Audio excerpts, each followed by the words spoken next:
अस्सलाम वालेकुम दोस्तों, this is Safiullah Wasiullah with you. दोस्तों 2024 के हज में अब कुछ दिन रह गए हैं। लोग रवाना होना शुरू हो चुके हैं, चाहे वो सऊदी अरब के लोकल लोग हों या पूरी दुनिया से हों।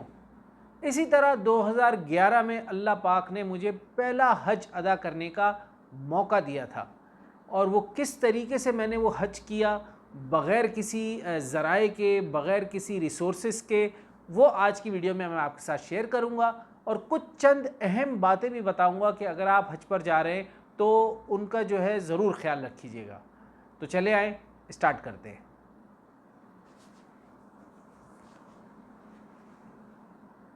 जी दोस्तों, तो 2024 के हज के कुछ दिन रह गए हैं और बहुत ही अच्छा माहौल है, क्योंकि मैं सऊदी अरब में मौजूद हूँ।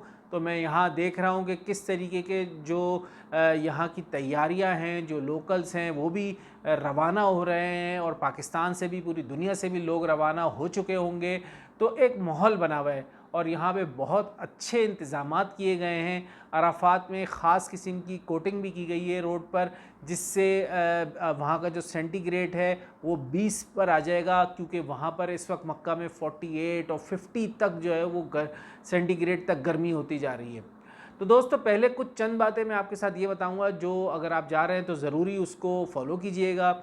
आपके पास जो है वो अम्ब्रेला होनी चाहिए, छतरी होनी चाहिए वाइट कलर की, और उसके अलावा पानी की बोतल हमेशा साथ रखिएगा। उसके अलावा जो भी आप कुछ कपड़े ले जा रहे हैं या एहराम ले जा रहे हैं, कोशिश करें एक्स्ट्रा भी लेके जाएं अपने साथ, ख़ास तौर पे चप्पल एक एक्स्ट्रा ज़रूर रखिएगा।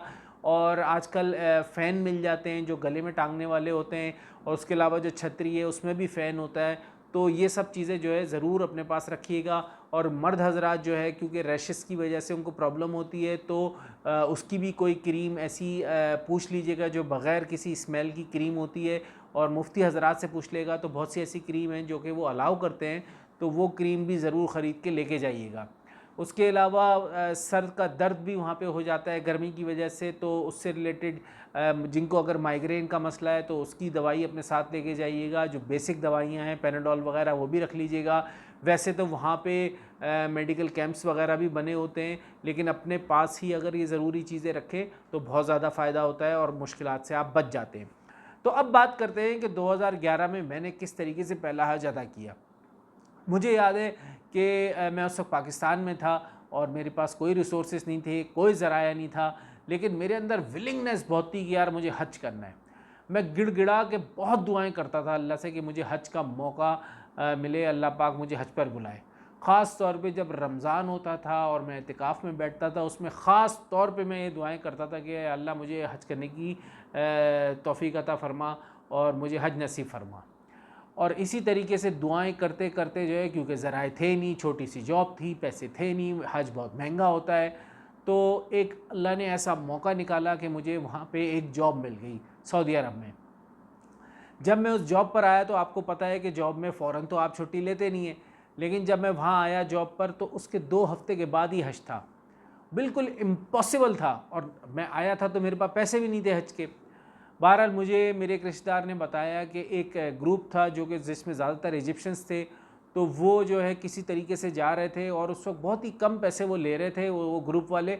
तो क्योंकि मैं उसी वक्त आया था, पाकिस्तान से कुछ पैसे लेके आया था, अपनी कुछ चीज़ें बेच के भी आया था, उसके भी पैसे थे मेरे पास। तो मैंने सोचा यार चांस लेते। तो मेरा जो मैनेजर था वो एक सऊदी था और वो मुतव्वा था, मुतव्वा यानी कि मौलवी था।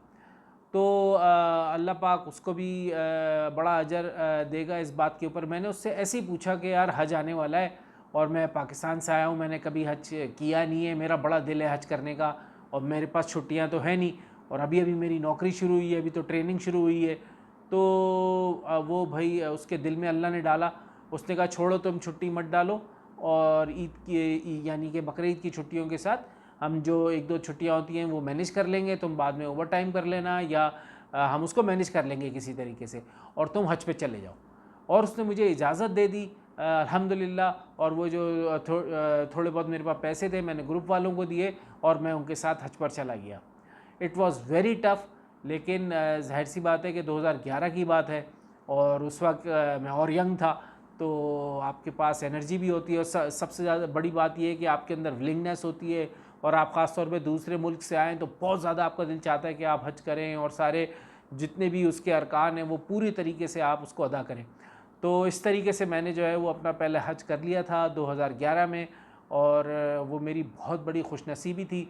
बहरहाल उसके कुछ सालों के बाद अल्लाह ने मुझे फिर मौका दिया कि मैं हज पे गया, तो उसकी कहानी फिर कभी जो है इंशाल्लाह आपके साथ शेयर करूँगा।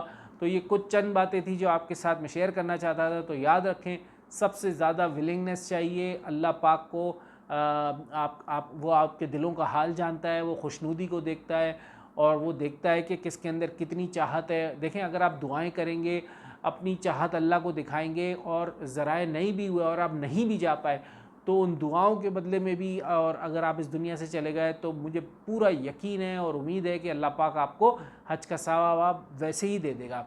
तो उसके बाद माँ बाप के लिए भी हज के लिए दुआ किया करें, भाई बहनों के लिए भी, और सब मुसलमानों के लिए दुआ कराएं कि, और अगर आप हज पे जा रहे हैं इस दफ़ा, तो वहाँ सबके लिए दुआ करें, और ख़ास तौर पे जहाँ जहाँ मुसलमानों पर जुल्म हो रहा है उसके लिए भी दुआ करें। और मुझे भी अल्लाह पाक जो है तीसरी बार भी हज पर जाने की तौफ़ीक अता फ़रमाए, और आप सबको भी हज का सफ़र करने की तौफ़ीक अता फ़रमाए। आपका दोस्त सफ़ीउल्लाह वसीउल्लाह। अस्सलाम वालेकुम।